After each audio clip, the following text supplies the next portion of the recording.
인사합시다. 주의 이름으로 사랑합니다. 주의 이름으로 사랑합니다. 주의 이름으로 축복합니다. 주의 이름으로 축복합니다. 어제 강력한 태풍이 불었는데 날아가지 않고 오늘 몇 가지 또 예배 자리에 온 여러분을 축복합니다. 어떤 할머니는 지붕이 올라가가지고 날아가가지고 이 한나라 가셨다는데 여러분들은 안 날아간 것 하나님 축복인 줄 믿습니다. 베드로전서 3장 12절에 보면 주의 눈은 의인을 향하시고 그의 귀는 의인의 간구에 귀 기울이시되 주의 얼굴은 악행하는 자들을 향하시느니라. 하나님은 의인과 악인을 동시에 보고 계신다는 것이죠. 그래서 하나님은 의인들을 향하시고 그들을 보호하시고 또 하나님은 의인들에게 사랑을 베푸시고 또 하나님은 은혜와 긍휼이 풍성하신 분이요 또 자비로우신 하나님이시요 또 길이 오래 참고 기다리시는 그런 인자하신 하나님이신 줄 믿습니다. 그 하나님이 바로 나의 하나님이시다. 근데 하나님은 오늘 본문에 보면 또 진노하시는 하나님이시거든요.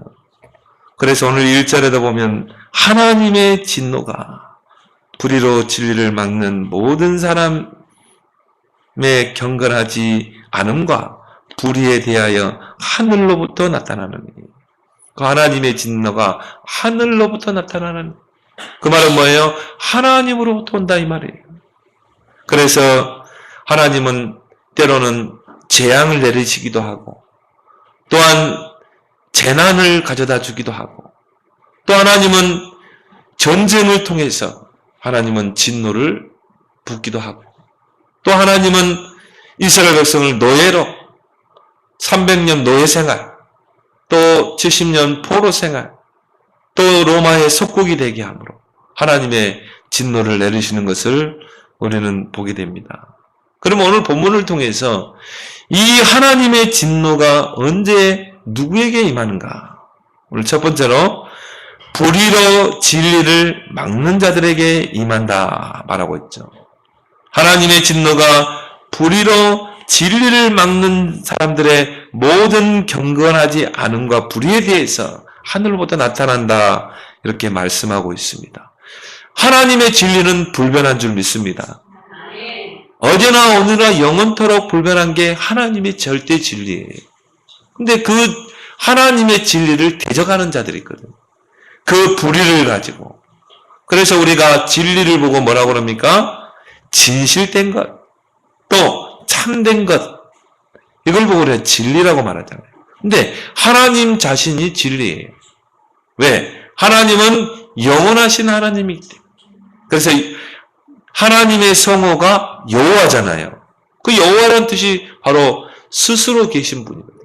자존하시는 하나님. 영원 전부터 영원까지 계시는 불변하신 하나님. 하나님 자신이 바로 진리예요. 그 하나님의 입에서 나온 말씀이 진리인 줄 믿습니다. 이 성경만이 진리예요.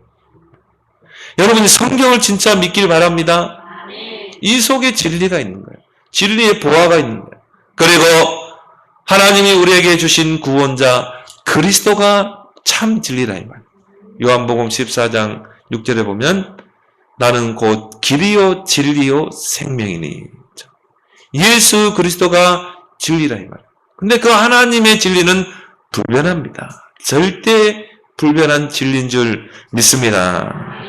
그래서 우리가 하나님의 진리 속에 구원의 길이 있고 그 속에 생명의 길이 있고 그 하나님의 진리의 말씀 속에 우리가 신앙생활의 원리가 다 들어가 있는 거예요. 그리고 그 진리가 우리를 자유케 할 줄 믿습니다. 마태복음 5장 18절에 보면 천지가 없어지기 전에는 율법의 1.1획도 결코 없어지지 아니하고 다 이루어지죠. 이 천지가 존재하는 이상에는 하나님의 말씀은 영원하다 이 말이에요. 풀도 마릅니다. 꽃도 시들게 돼 있어요. 그렇지만 하나님의 말씀은 영원하리라. 왜요? 절대 불변의 진리이기 때문에. 근데 이 진리를 바꾸려고 하는 자들이 있거든요. 그 불의로 그 진리를 개적하려고 하는 그런 시도들이 창세기 3장에서 지금까지 계속되어 온 거예요. 그렇지만 그 진리는 반드시 승리했어요. 왜요? 절대 불변의 진리. 바뀔 수가 없는 거예요. 창세기 1장 1절에 보면 태초에 하나님이 천지를 창조하시니라. 하나님이 천지를 창조하시니라. 절대 불변의 진리인 줄 믿습니다. 이 모든 우주 만물을 하나님이 창조했다 이 말이에요. 근데요, 이거를 개적하는 자들이 있습니다. 그래서 하나님은 없어? 무신론주의자. 하나님이 어디 있어? 눈에 안 보이는데. 그 하나님을, 눈에 보이지 않는 하나님을 믿으라는 거, 그거는 잘못된 거야. 무신론자. 그리고 이 우주가, 이 천지 만물이 하나님에 의해 창조된 게 아니라 진화를 통해서, 이런 빅뱅의 원리를 통해서, 우주의 대폭발을 통해 이 우주 안에 있는 그 생명체를 가진 분자가 이 지구로 날라 들어왔다는 거예요. 그래서 지구에 생명체가 생기게 돼요. 이 초동생물이, 미생물이 나중에 고등식물이 되다. 그 고등식물의 최고 영장물이 바로 인간이라는 거예요. 이렇게 이야기합니다. 이게 빅뱅 이론이에요. 나는 그렇게 설명해 주고 싶어요. 그럼 빅뱅이 일어나기 전에 그 우주는 누가 창조했냐 이 말이에요. 그 스스로 있어요? 이 세상에서는 스스로 존재하는 건 없거든요. 그 우주를 만드신 분이 하나님을 믿습니다. 그 하나님이 우주 안에 각종 별들과 행성을 만드시고 지구를 만드신 거예요. 그리고 그 지구 안에 생명체를 두신 것입니다. 그리고 우리 인간을 만드신 줄 믿습니다. 근데요, 이거를 바꾸는 것입니다. 어떻게 해서라도 하나님을 믿지 않도록 하는 것입니다. 제가 연세대학교 들어가서 전도사 때 학생들에게 복음을 전하는데, 물리학과 학생들에게 제가 복음을 전하는데, 전도사님 그런 말 하지 말아요. 하나님이 어딨냐는 거예요. 지금이 나노 시대입니다. 나노 시대인데 어떻게 그 미생물, 그 눈에 보이지 않는 것까지도 다 밝혀내는 시대인데 무슨 하나님이 있냐는 거예요. 저 하늘에서 떨어지는 먼지도 저울에 재면 잴 수 있대요. 그러면서요, 하나님이 어딨냐는 거예요. 그래서 참 과학이 이 우상이 되면 하나님이 안 믿어지는 것이죠. 제가 그런 이야기를 했습니다. 그러면 이 우주 만물이 그냥 생겼겠냐? 우연이라는 건 없다. 원인이 있으면 결과가 있지 않겠냐? 당신 네 눈으로 보이는 저 하늘의 별들과 태양이 그거는 결과물 아니냐? 인간론적으로 볼 때는 그걸 원인자가 있기 때문에 결과가 있을 거 아니냐? 이 우주 만물을 생성되게 하시고 존재하신 그분이 하나님이다. 성경 제일 첫 장이 창세기예요. 그리고 창세기 1장 1절에 뭐라고 말씀했어요? 태초에 하나님이 천지를 창조하시니라. 성경은 결론을 던지고 나서 풀어나갑니다. 하나님이 나오죠. 천지 창조가 나오죠. 인간론적으로 볼 때 그 원인자가 바로 하나님이라. 친구에게 아무리 복음을 설명해야 돼요. 이 과학 지식이 우상이 돼가지고 그게 이 친구의 눈을 어둡게 하는 것이죠. 그래. 이 복음이라는 것은 아무나 믿어지는 게 아니구나. 여러분이 정말 하나님이 믿어진다. 하나님의 은혜인 줄 믿습니다. 하나님이 믿게 해줘야 믿는 거예요. 근데 여러분이 하나님이 진짜 믿어지고 하나님이 천지를 창조하신 게 믿어지고 이게 진리로 믿어지는 거 하나님의 은혜인 줄 믿습니다. 그래서 오늘 바울은 논증을 합니다. 19절에 보니까 이는 하나님을 알만한 것이 그들 속에 보임이라. 그들의 마음속에 보이니라. 하나님께서 이를 그들에게 보이셨느니라. 하나님을 알만한 것을 우리 마음에 심어두셨어요. 저는 그렇게 봅니다. 하나님이 우리 인간을 하나님의 형상으로 창조했는데 하나님과 가장 닮은 형상은 양심이에요. 양심. 비록 우리가 하나님을 떠나 죄가 들어오게 되고 하나님을 떠나 살지만 양심은 그대로 두셨어요. 사람들이 죄를 지으면 어떻게 해요? 양심의 가책을 받습니다. 왜? 그게 하나님과 가장 닮은 거거든요. 여러분 사람을 막 무참하게 죽이고도 막 나는 사람 죽였어, 많이 죽였어 자랑하는 사람 봤습니까? 나중에 그런 사람들이 혹 있더라고요. 근데 그들이 죽음 앞에 갈 때, 형장으로 끌려갈 때요, 참 후회합니다. 내가 좀 참을 것인데 내가 왜 그렇게 사람들을 죽였을까? 사람은 양심이라는 것이 죄를 지으면 양심의 가책이 있어요. 그 말이에요. 하나님을 알만한 것을 그 속에 보임이라. 그 양심을 통해서 우리가 진짜 양심대로 살면요 하나님이 믿어지는 거예요. 그리고 오늘 20절에 뭐라고 나왔습니까?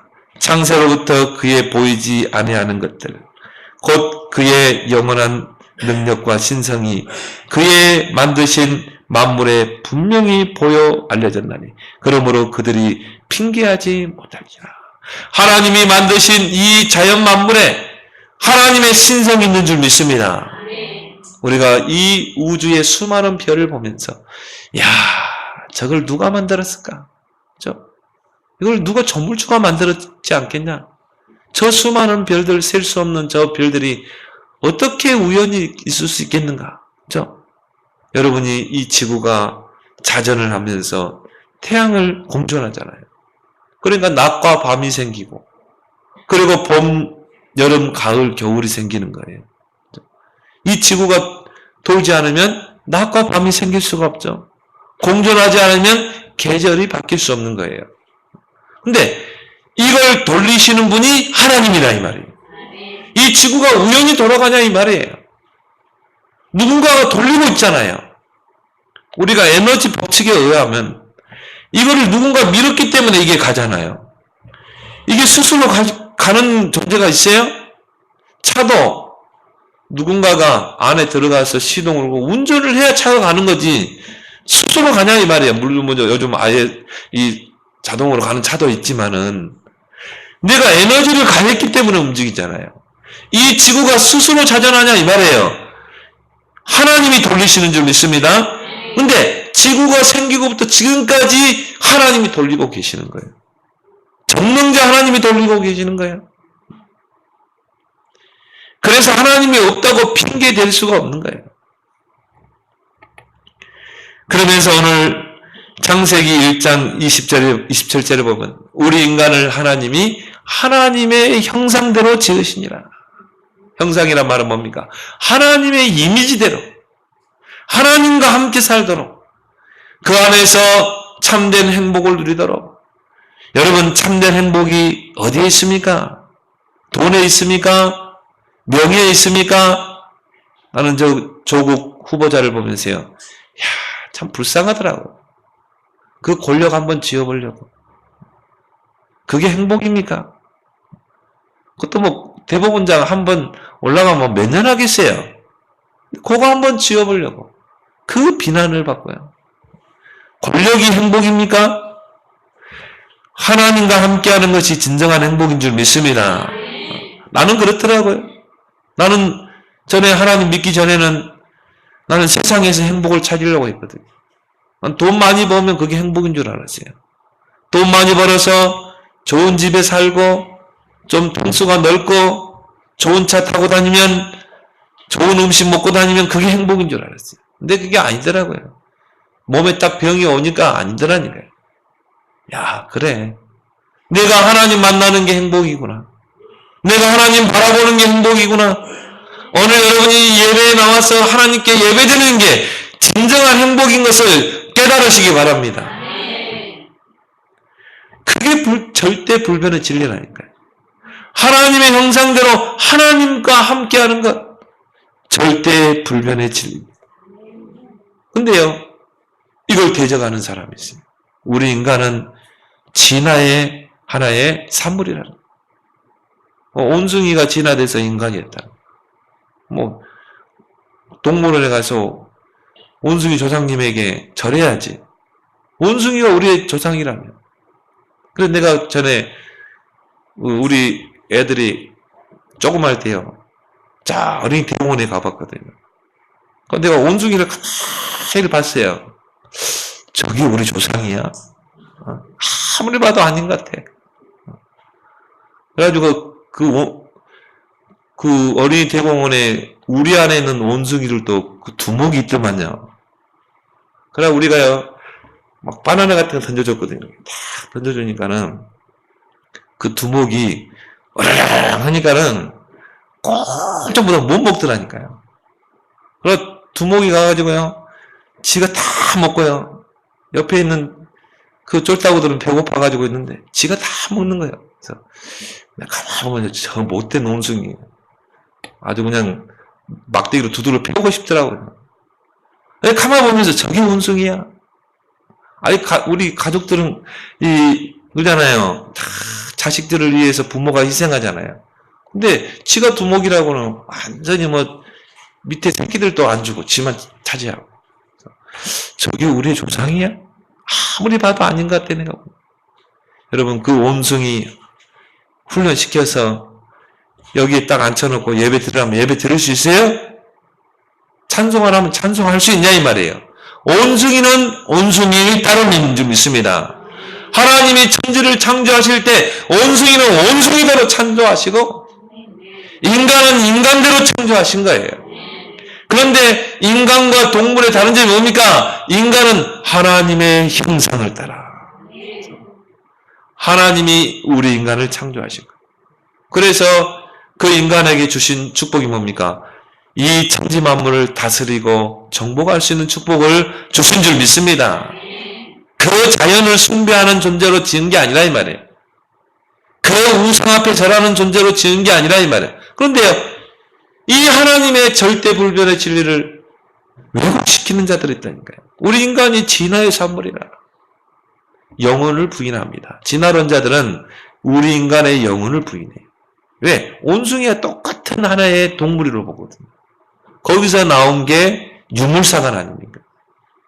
우리 인간도 저 동물과 똑같은 존재라는 거예요. 영혼이 없는 동물. 그래서요, 공산주의자들은요, 사람 죽이기를 밥 먹듯이 죽입니다. 공산주의자들은 양심의 가책도 없어요. 왜? 하나의 물질이야. 개패듯이 죽여도 돼요. 그게 공산주의자들입니다. 그래서 얼마나 많은 사람들을 죽였습니까? 그 중국의 그 마오쩌둥이요. 뭐라고 그랬어요? 권력은 천국에서 나온다 그러잖아요. 모든 권력이, 능력이 하나님의 손에 있는 게 아니라 모든 권력은 천국에 있다. 그러니까 어떻게 해요?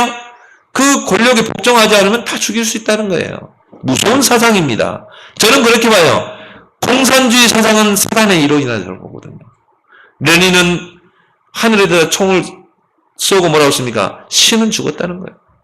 신은 없어? 그게 니체에서부터 나왔어요. 니체가, 그 철학자 니체가 목사 아들 아닙니까? 근데 이 복음이 안 들어간 거예요. 그러니까 그 니체의 눈에는 신이 없는 거라. 하나님이 안 보이는 거예요. 그러니까 신은 죽었다고 그랬잖아요.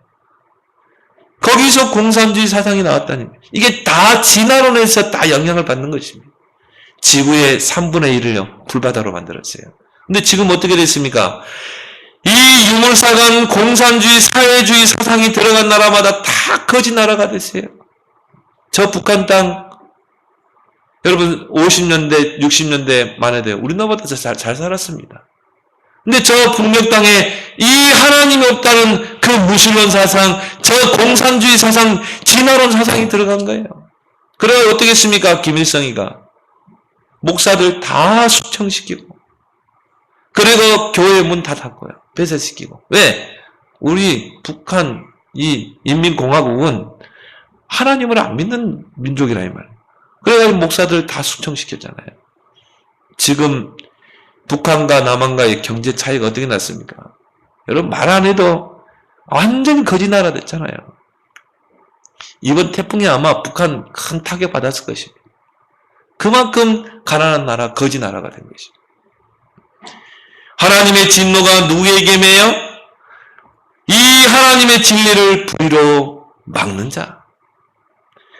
불의로 진리를 막는 자들에게 하나님의 진노가 나타난다. 성경은 말하고 있습니다. 사무엘상 2장 10절에 여호와를 대적하는 자는 산산이 깨어질 것이다. 하나님을 대적해서 살아남을 자가 있습니까? 살아남을 수 없습니다. 하나님은 인자하신 하나님이에요. 사랑의 하나님이십니다. 긍휼에 풍성하신 하나님입니다. 일반 은총으로 모든 사람들이 다 혜택을 받도록 비를 내리시고 태양을 내리시고 하나님이 곡식을 거두게 하시는 하나님인 줄 믿습니다. 하나님의 은총에는요, 특별 은총이 있고 일반 은총이 있어요. 일반 은총은 뭡니까? 불신자든 신자든 하나님이 똑같이 하나님 축복하세요. 하나님 비를 내리십니다. 그리고 태양빛을 비추세요. 하나님이 믿는 자들에게만 비를 내리고 믿지 않는 자에게는 비를 안 내리고 그런 하나님은 아니에요. 하나님은 모든 사람에게 은총을 베푸는 줄 믿습니다. 하나님의 특별 은총이 있어요. 구원이에요. 그 구원의 은총을 여러분이 받고 이 자리에 있는 줄 믿습니다. 왜요? 하나님을 경배하도록. 그래서 창세기 2장 7절에 하나님이 흙으로 사람을 만드시고 그 코에 생기를 내는 생명이 된지라. 그걸 뭘 말합니까?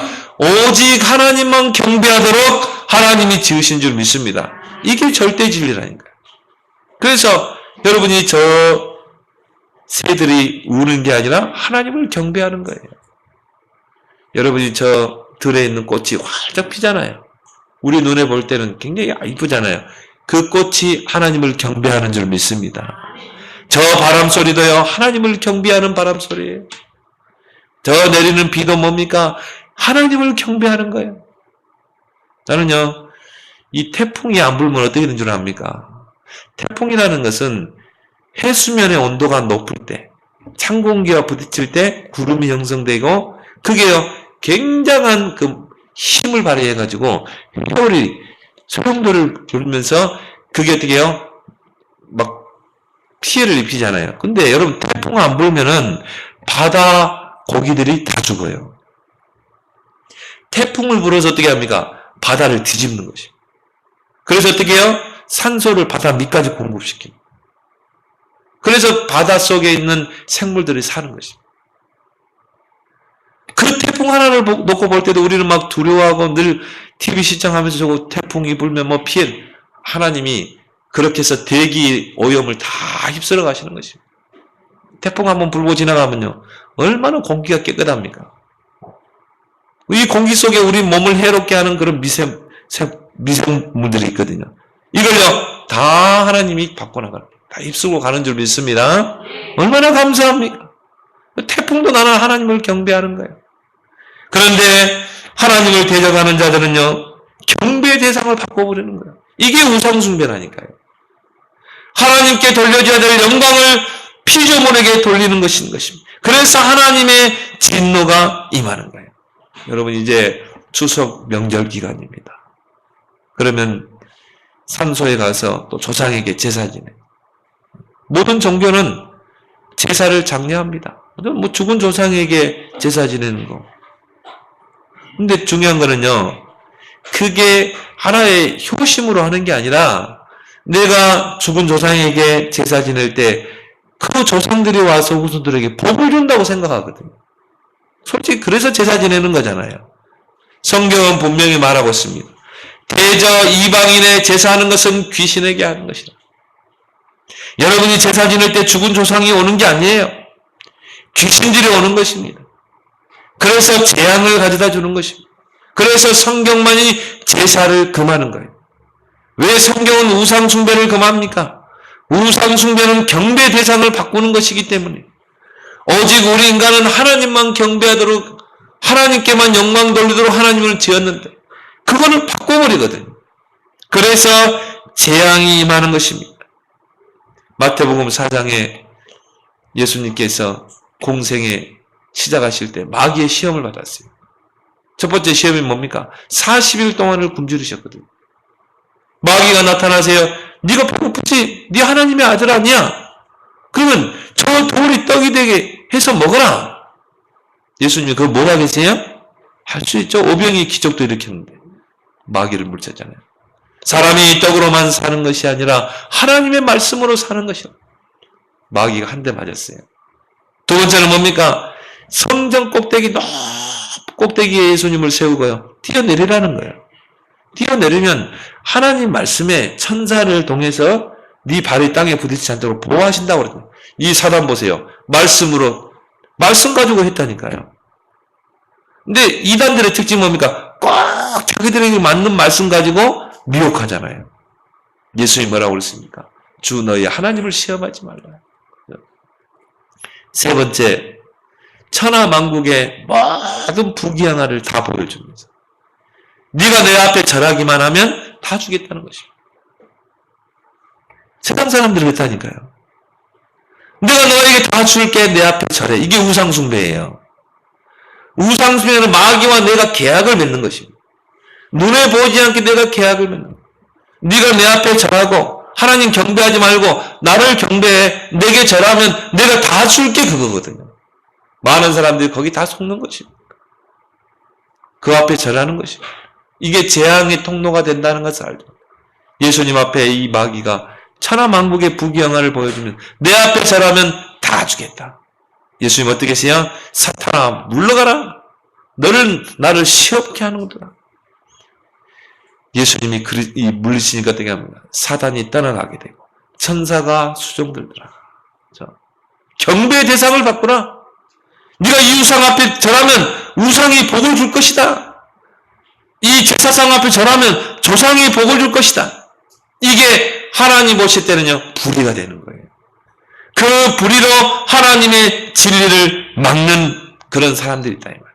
그래서 하나님의 진노가 임하는 것입니다. 우리가 우상숭배 해가지고 복이 된다면 하나님은 항상 우상숭배해라. 쉬지 말고 우상 앞에 절하라.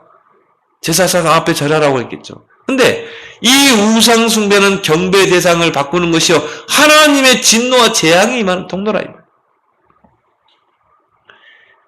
그래서 하나님의 진노가 그들에게 임하는 것입니다.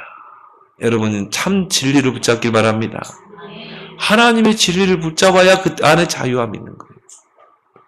그래서 요한복음 8장 32절에 진리를 알지니 진리가 너희를 자유케 하리라. 하나님의 진리를 붙잡고 그 하나님의 진리를 붙잡고 기도할 때, 그 진리의 삶을 살 때 그 안에서 참된 자유함이 있는 줄 믿습니다. 갈라디아 5장 1절에 내가 너희를 자유케 하기 위해서 자유를 주었나? 당신은 종의 멍에를 매지 말라. 자유함이 있습니까? 진짜 내 안에 자유함이 있냐 이 말이에요. 진짜 여러분이 하나님의 진리의 복음을 알게 되면 자유함이 있어요. 그 어떤 것을 얽매이지 않습니다. 그 어떤 것도 나에게 걸림돌이 되지 않은 거예요. 근데요, 절대 진리를 모르게 되면요, 절대 자유함이 없습니다. 나는 이 교인들을 보면서요, 참 자유함이 없다. 여러분이 밑바닥에 가도 정말 어려운 가운데 있다 할지라도, 요셉과 같이 노예라는 환경에 내가 처해 있다 할지라도, 여러분이 진리의 복음 안에 있다면 자유함이 있는 줄 믿습니다. 하나님이 나를 형상으로 창조하셨고 예수 그리스도를 통해 나에게 구원을 주시고 지금 내 안에 성령으로 계신다. 이게 불변의 진리 아닙니까? 그 진리 안에서 여러분이 그 진리의 복음을 누릴 때 참된 자유함이 있는 거예요. 근데요, 내가 보면요, 뭔가에 걸려 있어요. 구원 받아놓거든. 뭔가에 묶여 있어요. 그래서 사람 때문에, 일 때문에 시험 들고 갈등하고 문제 앞에서 낙심하고 환경 앞에서 절망하고, 이 광야길을 갈 때 하나님이 함께 하시는, 사람 때문에 시험 들고 묶이지 말기 바랍니다. 스스로 앞에 걸림돌을 두는 거예요. 그러면 그 걸림돌에 넘어지잖아요. 여러분 진짜 참된 진리를 알게 되면, 그 진리를 누리면 그 안에서 참된 자유함이 있는 줄 믿습니다. 나에게 그 하나님의 진리를 막는 불의가 뭘까? 한번 질문해 보세요. 한번 생각해 보세요. 나는 왜 진리 안에서 자유함을 누리지 못할까? 나는 왜 진리 안에서 해방감을 누리지 못할까? 나에게 이 하나님의 진리를 막는 불의가 뭘까? 서로 시기하고 질투하고 미워하고 문제 앞에서 불신앙하고 인본주의 쓰고 이건 뭐 뭔가 여러분 안에 걸림돌이 있는 거예요. 뭔가 이런 것에 걸려 있는 거예요. 그런 자유함이 없는 거죠. 영적 문제는요, 모든 사람이 다 있습니다. 어떻게 보면 여러분이 요람에 갈 때까지 있어요. 무덤에 갈 때까지 그 영적 문제는 그대로 있습니다. 어떻게 보면 하나님이 그거 고쳐주지 않아요. 중요한 건 뭡니까? 여러분이 늘 하나님의 은혜 속에 진리의 복음 속에 성령으로 충만하게 되면 거기에 내가 걸려들지 않는다. 거기에 속아 넘어가지 않는다. 아니, 그 자유함을 누리라고 진리의 복음을 줬는데 왜 내가 거기에 속아 넘어가냐 이 말이에요. 여러분이 어떤 사람은 뭐 영적 문제가 클 수도 있고 작을 수도 있어요. 근데 진리의 복음 앞에서 상관이 없다니까요.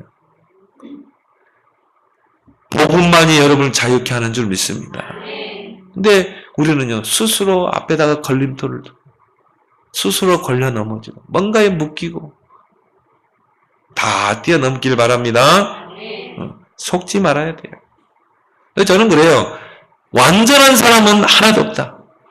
딱 보니까 우리 교인들 보고 우리 주변의 목사님들 보니까요. 완전한 분은 없더라고요.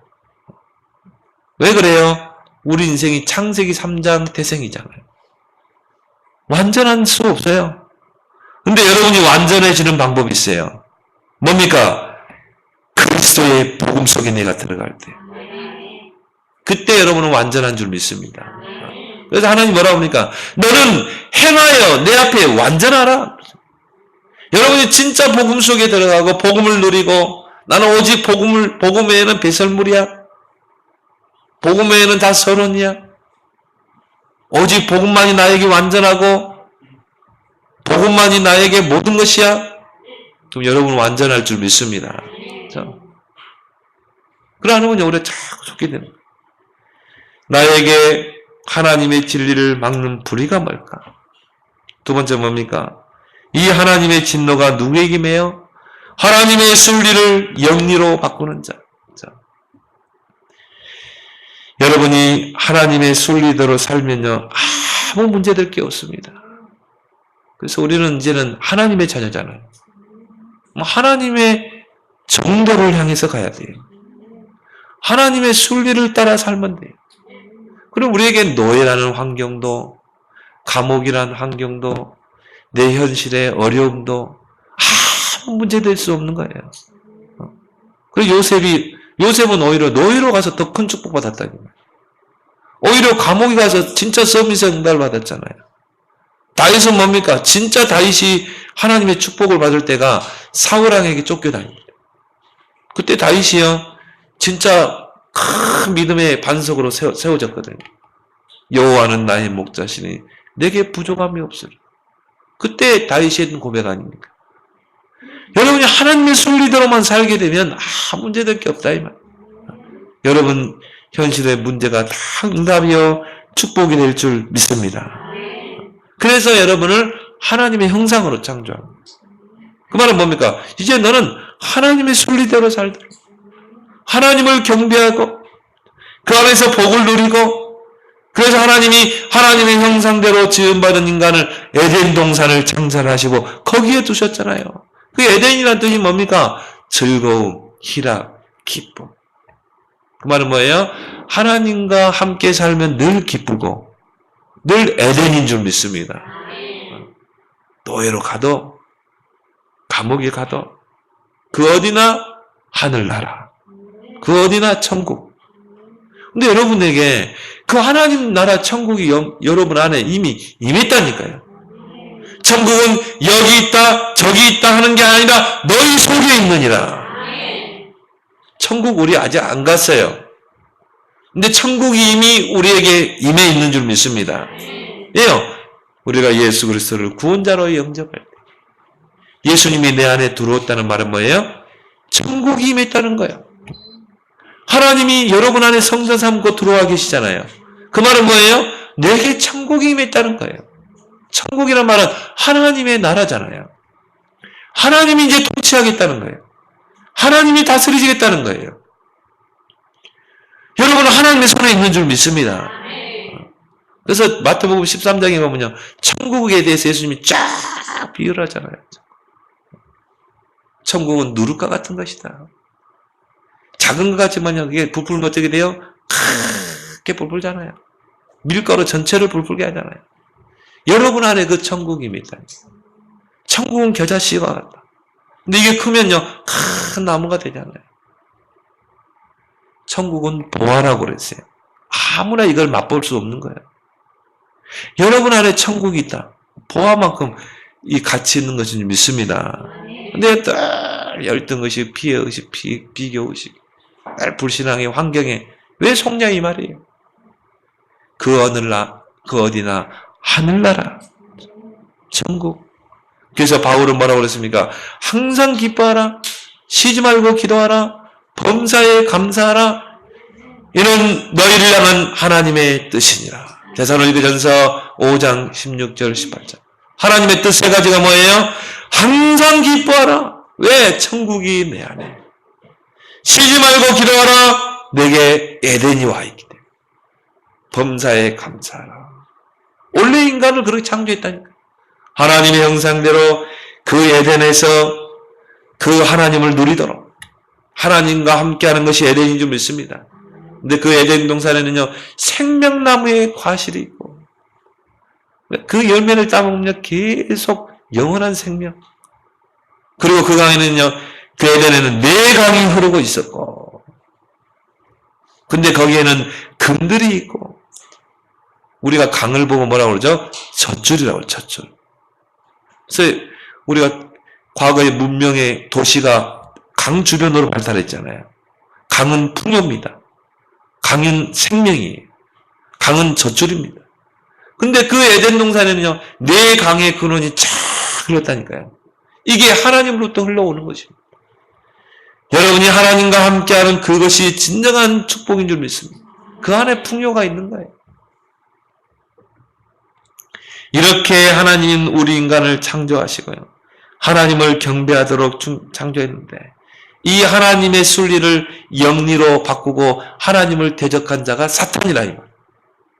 그 사탄이란 말은요, 대적자잖아요. 하나님의 순리를 다 바꿔버린 것입니다. 그게 창세기 3장이잖아요. 네가 이 선악과를 먹으면 죽지 않아? 하나님처럼 되는 거야. 하나님의 순리는 뭡니까? 선악과 안 먹는 거예요. 근데 거기서 아담과 하와가 그 뱀의 미혹을 받고 선악과를 먹어버렸다. 그때부터 모든 하나님의 순리가 다 틀어져 버린 것입니다. 그때부터 하나님의 형상대로 지음받은 인간에게 죄가 들어오게 됩니다. 하나님과 함께 영원토록 에덴의 축복을 누릴 존재가요, 마귀에게 소속되어 버립니다. 그때부터 하나님은 떠나게 되는 것입니다. 이게 인간의 근본 문제잖아요. 사람에게서가 죄를 범하게 되고 하나님을 떠나게 된 것입니다. 이때부터 이제 하나님의 순리가 다 틀어져 버려요. 영리로 바뀌게 된 것입니다. 그리고 그 하나님의 순리를 영리로 바꾸는 자, 이 마귀에게 심부름하는 자들이 생겨나게 됩니다. 그래서 오늘 23절에 뭐라 나왔습니까? 썩어지지 아니하는 하나님의 영광을 썩어질 사람과 새와 짐승과 기어다니는 동물 모양의 우상으로 바꾸었느니라. 하나님의 영광을 우상으로 바꿔버린. 그 말은 뭡니까? 경배 대상을 다 바꿔버린 거예요. 하나님을 그 마음에 두기 싫어하고요. 하나님을 경배하기 싫어하니까. 요즘 젊은이들이 그래요. 정말 하나님을 알고 하나님을 경배하고 살아야 되는데요. 우상 앞에 경배하고. 하나님의 그 피조물을 우상의 형상으로 다 바꿔버리고 하나님의 영광을 저 우상에게 다 바꿔버리잖아요. 그래서 하나님의 진노가 임하는 것입니다. 그래서 우리는 하나님에 의해서 지음받은 피조물이잖아요. 왜 우리는 하나님만 경배해야 돼요? 왜 우상을 경배하면 안 돼요? 저물주와 피조물과의 관계이기 때문에. 저물주 하나님께서 이 모든 피조 세계를 지으셨기 때문에. 그런데 그걸 바꿔버리면 어떻게 되겠어요? 그 피조물을 경배의 대상으로 삼게 되면 어떻게 돼요? 이게 하나님의 순리를 영리로 바꾸는 거예요. 오늘 25절에 말씀하고 있습니다. 이는 그들이 하나님의 진리를 거짓 것으로 바꾸어 피조물을 조물주보다 더 경배하고 섬깁니다. 하나님의 진리를 거짓 것으로 바꿔버린 거예요. 조물주 하나님을 경배하고 섬겨야 되는데 피조물을 조물주보다 더 경배하고 섬깁니다. 하나님의 순리를 영리로 바꿔버린 것입니다. 경배 대상을 바꿔버린 거예요. 여기에 진노가 임하는 거예요. 여러분은 우상 숭배하는 그 개인과 가문과 그 나라가 어떻게 됐습니까? 다 재앙이 임하고 저주가 임하잖아요. 출애굽기 20장 4절 5절에 우상을 만들고 그 앞에 절하고 섬기면 3, 4대까지 재앙이 많으니라. 왜 그렇습니까? 이 경배의 대상을 바꿔버리는 그 우상 숭배는요, 하나님이 미워하는 죄이기 때문에. 하나님이 미워하는 게 뭔 줄 아세요? 하나님의 순리를 영리로 바꿔버리는 거예요. 이 경배의 대상을 바꿔버리는 거예요. 이게 하나님이 미워하는 죄라. 그래서 그 죄를 3, 4대까지 묻는 것입니다. 그걸 보고 우리는 뭐라고 그러죠? 우상숭배 죄라. 조상들이 우상숭배한 죄 때문에 아무 죄 없는 후손들이 망한다니까요. 아무 죄 없는 후손들에게 재앙이 임한다니까요. 여러분은요, 진짜 축복받은 사람이에요. 여러분이 진짜 언약을 붙잡고 하나님을 섬기고 이제 복음 붙잡고 살기 바랍니다. 그럼 여러분 후대들이 축복을 받게 돼요. 여러분 후대들은 그런 하나님의 재앙 속에 진노 속에 가지 않습니다. 하나님을 경외하고 하나님을 경배하는 자에게는 천대까지 은혜를 베푸는 줄 믿습니다. 이번 기회야 이제 여러분이 다 바꿔야 돼요. 영리를 하나님 순리로 다 바꿔버리기 바랍니다. 오늘 26절 27절에 보니까 이 때문에 하나님께서 그들을 부끄러운 욕심에 내버려 두셨으니 곧 그들의 여자들도 순리대로 쓸 것을 바꾸어 영리로 쓰며 그와 같이 남자들도 순리대로 여자 쓰기를 버리고 서로 향하여 은욕이 부릴 듯하며 남자가 남자와 더불어 부끄러운 일을 행하여 그들의 그릇 때문에 상당한 복음을 뭘 말합니까? 동성애를 말하잖아요. 하나님께서는 남자가 여자를 사랑해서 가정을 이루도록 했는데 남자가 남자를 이성으로 보는 거예요. 여자가 여자를 이성으로 보고. 그래가 지금 국회에 지금요, 이 동성애 그걸 결혼 이거를 지금 뭐 합법화 시켜달라고 이렇게 이 성소수자들이 지금 이 국회에 올렸습니다. 지금 계류 중에 있어요. 그래가지고 지금 서울역에서 막 케 축제를 하고요. 왜 그래요? 정부에 압력을 가하는 거거든요. 이거를 합법화 시켜달라는 거예요. 근데 이게 지금 국회 계류 중에 있다니까 이게 철회된 게 아니라 그나마 소수의 국회의원들, 기독교인들의 영향을 가하니까요. 지금 이게 통과가 안 되고 있는 거예요. 근데 누구 말대로 언젠가는 통과될 겁니다. 이제 우리 초등학교 교과서에 가정이라는 개념이 바뀔 겁니다. 우리가 볼 때 가정은 뭡니까? 남자와 여자가 만나 가정을 이루고 자녀를 낳고 사는 게 가정 아니에요. 이제 가정의 개념이 뭐예요? 남자가 결혼해서 하는 거. 이제 앞으로 교회에 이제 동성애자들이 주례해달라고 올 겁니다. 그런 시대가 오게 돼 있어요. 하나님의 순리를 영리로 바꿔버린 것입니다. 거기에 하나님의 재앙이 임하고 진노가 오는 것이에요. 유해지가 그런 데서 오는 거예요. 유해지가 왜 옵니까? 이런 이 하나님의 순리를 영리로 바꿔버리는 거예요. 어떤 사람들 동물과도 성교하잖아요. 그게 가나안 땅에서도 이루어진다니까요. 그거 하나님이 그걸 미워하는 것입니다. 그래가지고 이런 질병들이 나오게 되는 거예요. 제가 이 태국에 가서 한 2번을 가봤습니다. 한 번은 우리 목사님들 한번 여행 갈 때 한번 가봤거든요. 패키지. 한 번은 제가 강의하러 이렇게 가봤거든요. 근데 태국에 갈 때마다 느끼는 게 뭐냐면요. 이 영적으로 느껴지는 기운 있잖아요. 음산한 기운이 크게요. 그래서 얼마나 우상숭배 많이 하는지 몰라요. 태국이라는 나라가 불교 국가라니까요. 태국 공항에 가면 큰 용이 반깁니다. 그 말은 뭐예요? 우리는 우상 숭배하는 나라입니다. 이 태국이라는 나라는 생활 속의 우상이에요. 불교라. 우리는 절 하면은요, 저 산에 기아집 그 안에 우상 담아놓고, 그리고 그 앞 절에 가서 절하고 그러잖아요. 태국은 골목골목마다 그런 우상이 딱 자리잡고 있어요. 밤 되면은 거기다가 막 휘황찬란한 조명을 해놔가지고. 그래서 직장인들이 퇴근하면 과일 바구니 들고 어디로 가냐면 그 앞에 가서 그 앞에다가 제사상 차려놓고 그 앞에 절합니다. 돈 갖다 넣고 황금통에 넣고. 그리고 집에 가요. 생활 속의 우상이에요. 야, 재앙이 올 수밖에 없구나. 그래서 태국이라는 나라는요, 이런 동성애자 많고, 그리고 트랜스젠더라고 하죠. 성전환자들이 많아요. 야, 그래서 우리 목사님들끼리요, 한번 그 현장을 한번 가보자. 그래서 이제 그 트랜스젠더들이 이렇게 나와서 그 쇼하는 걸 봤거든, 극장에서. 야, 진짜요. 진짜 여자들만 보니까. 성을 전환시켜. 앞에 나와서 막 노래도 부르고 춤도 추고 하는데요. 야, 저 나라가 재앙을 받을 수밖에 없는 나라고요. 하나님의 진노가 하나님의 순리를 영리로 바꾸는 그 개인에게, 그 나라에 임하는 것입니다. 근데 중요한 거는 뭡니까? 우리 한국의 장자교단이라고 하는 그 신학교에서, 그 신학교의 총 학생회장이요, 동성애자네요. 그래가지고는 뭡니까? 동성애자도 준목고시 보게 해달라. 동성애자도 안수받게 해달라. 목사한테. 그걸 인권이라는 걸 가지고 나왔다.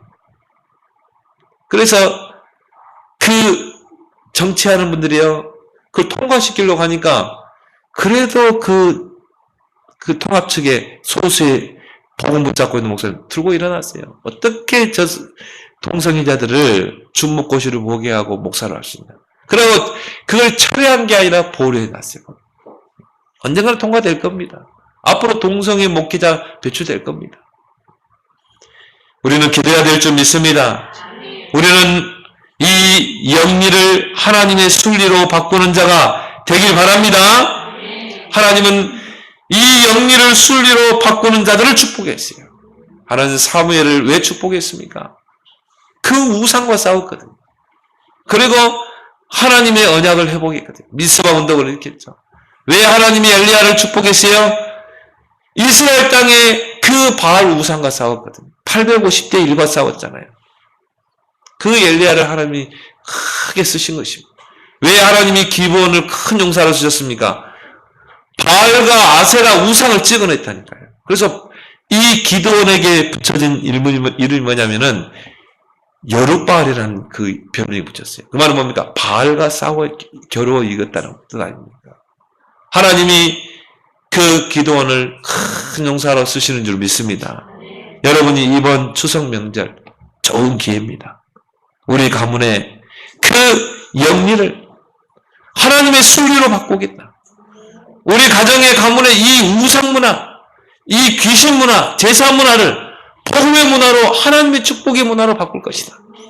하나님의 순리로 바꿀 것이다. 여러분이 기도하고 이번에 영적 싸움을 싸우는 여러분 되길 바랍니다. 그리고 여러분이요, 불신자들 이걸 몰라서 하거든요. 우상 숭배가 뭔지, 제사가 뭔지 여러분이요, 가족들에게 이야기해 줘야 돼요. 구원의 길을 통해 이야기해 줘야 돼요. 서순여 지사님 아시겠죠? 왜 제사 지내면 안 되는 거예요? 설명해 줘야 돼요. 이걸 남편이 모른다니까요.